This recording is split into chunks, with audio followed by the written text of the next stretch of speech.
Assalomu alaykum o'quvchilar. 7-sinfdan darslarimizni kelgan joydan davom ettiramiz. Demak, sizlar bilan 37-mavzu eng muhim oksidlarning ishlatilishi degan mavzuga keldik. Rostdan ham bu mavzu muhim. Aytganimdek sizlarga murakkab moddalar boshlangandan keyin bu yoqda bizda foydali ma'lumotlar bor. Ya'ni har bitta mavzuda o'ziga kerakli ajoyib reaksiyalari bor, moddalarning xossalari bor, olinishlari bor. 7-sinf uchun haligi eng muhim joylarini o'rganyapmiz biz. Ya'ni ko'pchilik 7-sinfda ham oddiy kitob deydi-yu, lekin bunday emas. Xo'p, demak, karbonat angidrid yoki uglerod 4 oksidi yoki uglerod dioksidi haqida gaplashamiz. Karbonat havoning doimiy tarkibiy qismi, doim bo'ladi havoda. Uning 0,03% ni tashkil qiladi. O'simliklarning asosiy ozuqasi. Fotosintez jarayoni ketgani uchun barcha yashil o'simliklar havodan barg orqali karbonatni ildiz orqali suvni shimib olib, quyosh nuri ta'sirida organik ozuqa moddalariga, qandlarga yoki nima deymiz qandlarni kimyo tilida uglevodlarga aylantiradi. Xo'p, endi va havoga kislorod ajratib chiqaradi. Buni biologiyadan bilasizlar, fotosintez jarayoni haqida aytilyapti. Endi karbonatdan salqin ichimliklarni gazlashda keng foydalaniladi. Gazli ichimliklarimiz hammasida karbonat bor, tarkibidan qilsak chiqadi. Karbonat deb ham yozib qo'ygan bo'ladi.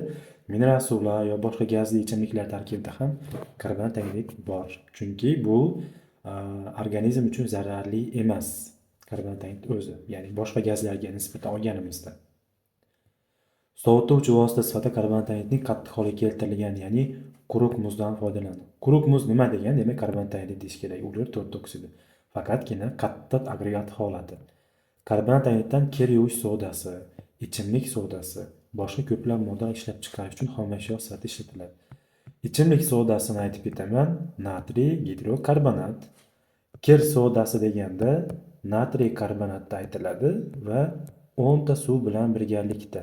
Natriy karbonat 10 ta suv, kristal soda yoki suvda yozishlar bo'lmadi. Ha, mana shunday modda hisoblanadi.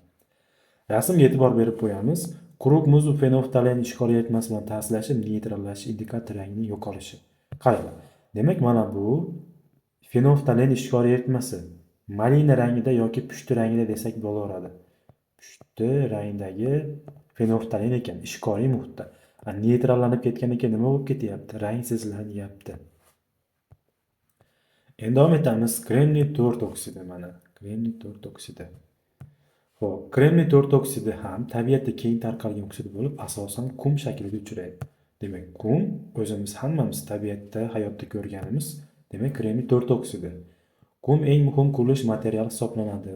Kremniy bu oksidning kristal tuzilishi o'ziga xos turi kvars deb ataladi. Kristal tuzilishi o'ziga xos bo'ladi. Kremniyda kristal tuzilishi atom kristal panjara juda ham qattiq bo'ladi. Ultrabinafsha nurlarni to'liq o'tkazish xususiyatiga ega bo'lgani uchun kvars tibbiyotda ultrabinafsha nurlar bilan ishlovchi asboblarda qo'llaniladi. Demak, tibbiyotda ishlatiladi, ultrabinafsha nurlarni o'tkazadi. Endi qiyin suyuqlanuvchan bo'lgani uchun kimyoviy shishalar tayyorlashda ishlatiladi deyilyapti. Kvarsning turli tabiiy ko'rinishlari bor ekan, yodlashimiz kerak buni. Ametist, sapfir, xalsedon, yoqut minerallari qimmatbaho, yarim qimmatbaho zargarlik toshlari sifatida ishlatiladi. Demak, ametist, sapfir, xalsedon, yoqut minerallari qimmatbaho yoki yarim qimmatbaho zargarlik buyumi sifatida ishlatiladi deyilyapti. Masalan, mana bu yoqut mineralini bizda 9-sinfda berilgandi. Beril minerali berilgandi. Uzr, yoqut mineralining formasi yo'q bizda. Demak, mana shu qimmatbaho toshlar tarkibida kremniy bo'ladi deyapti. Ya'ni kremniyda kvarsning tabiiy ko'rinishlari haqida gapiryapti. Ya'ni kremniy 4 oksid tabiatda shunaqa shakllarda bo'lishi mumkin ekan.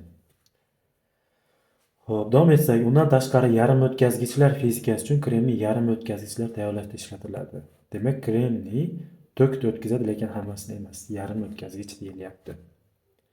Davom etamiz. Kalsiy oksidi, bu ham hammamizga ma'lum, ko'rgan bo'lishimiz kerak. Agarda 9 etajli binosini 9-qavatida shaharda ko'p markazda yashamaydigan odam bo'lsa. Ya'ni bu bilan nima demoqchiman? Ko'pchilik qurilish qilganda, qishloq joyda yashaydigan odam bo'lgan, daraxtlarni oqlaganda, xuddi shunaqa ishlar qilgan paytda ohakda ishlatiladi. Ohak shu biz kalsiy oksidimiz. Pastda aytib ketyapman. Bu oksid so'ndirilmagan ohak, mahalliy tilda shunchaki ohak deyiladi. So'ndirilmagan ohak yoki oddiy ohak deganda shu kalsiy oksidini aytyapti ekan. So'ndirilgani kalsiy gidroksid bo'lib ketar edi. Tabiatda keng tarqalgan ohak toshni kuydirib olinadi. Nimadan olinadi deganda ohak toshdan, kalsiy karbonatdan olinadi deyish kerak. Qurilish materiali uchun asosiy xomashyo hisoblanadi. Undan tashqari qorishmalar, sement tayyorlanadi. Tuproqning kislotaligi ortib ketganda ma'lum miqdorda uni neytrallash uchun qo'llaniladi. Tuproqning kislotaligi ortgandagina qo'llaniladi ekan. Daraxtlar va boshqa o'simliklardagi zararkunandalarni bartaraf etish uchun suvli eritmasdan foydalaniladi. Xo'p, demak o'simliklardagi zararkunandalarga qarshi buni 9-sinfda keyin o'qiysizlar. O'simlikdagi zararkunanda hasharotlarni qarshi ishlatiladigan moddalarni biz pestitsidlar degan gruppa vositalari bor. Shularning ichidan insektitsid degan turi bor. O'simlik umuman zararkunanda hasharotlarga qarshi ishlatiladi. Shunaqa ma'noda ishlatsak bo'ladi. Kimyoviy moddalarni ishlab chiqarishda ham katta ahamiyatga ega. Endi oltin gugurt 4 oksidi, olti oksidi. Oltin gugurtning bu oksidi sulfat angidrid deyiladi. Chunki sulfat kislota hosil bo'ladi bundan. Qaranglar o'quvchilar, bizda angidridlar degan mavzucha bor, o'zim yozib chiqqanman, ancha-muncha ma'lumotlarni to'plab, shu angidridlarni tashlab qo'yaman. Video darslar tayyorlab bo'lgandan keyin mustaqil yana o'rganib chiqsanglar bo'laveradi. Hozir telefonga ham yozib qo'ysam bo'ladi. Ya'ni esimdan chiqib qolmasligi uchun angidrid. Xo'p, davom etamiz.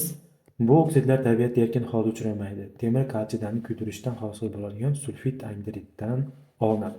Qaranglar, qisqa qilib yozib beraman, sxema qilib. Temir kalsiydan temir S2, undan SO2 olinadi deyilyapti. Ya'ni oltin gugurt oksidi. Keyin shundan SO3 olinadi. Endi nomlarini aytib ketaman. Temir S2 mizni temir kalsiydanni deymiz. Xo'p, SO2 mizni sulfit angidrid dedik. SO3 mizni sulfat angidrid deyapmiz. Shuni aytyapti bu yerda. Endi SO3 ni nima uchun ishlatamiz? Asosan sulfat kislota ishlab chiqarish uchun kerak. Sulfat kislota esa ko'plab boshqa xomashyo, dorilar, preparatlar olishda asosiy xomashyo hisoblanadi. Individual tarzda avtomobillar akkumulyatorlari va batareyalar ishlatiladi. Akkumulyatorda batareyalar nima ishlatiladi degan sulfat kislota deyish kerak. Endi azotning 4 oksidi, bu ham muhim oksidlardan. Bu oksid tabiatda uchramaydi, asosan sintetik yo'l bilan olinadi. Nitrat kislota ishlab chiqarish uchun sarflanadi. Tabiatda uchramaydi ekan, erkin holda uchramaydi, sintetik yo'l bilan olinadi va nitrat kislota uchun kerak deyilyapti. Nitrat kislota esa azotli mineral o'g'itlar, nitro birikmalar, ko'plab dorilar moddalar ishlab chiqarish uchun manba hisoblanadi. Rasmni ko'rib qo'yamiz. Azot peroksidining gaz holati, muzli holati. Xo'p, demak shunday o'quvchilar, oltin gugurt oksidi ham tabiatda uchramaydi degan joyini bo'yab ketmoqchi edim. Demak, bizda sizlar bilan ko'rganimiz kremiy 4 oksidi, karbonat angidrid tabiatda uchraydi. Xossalar haqida gaplashdik. Oltin gugurt oksidi va azot oksidi tabiatda uchramaydi. Savol va topshiriqlar yo'q ekan bu mavzuda. Demak, 37-mavzudan bilishimiz kerak bo'lgan joylar shular edi. Rahmat, sog' bo'linglar.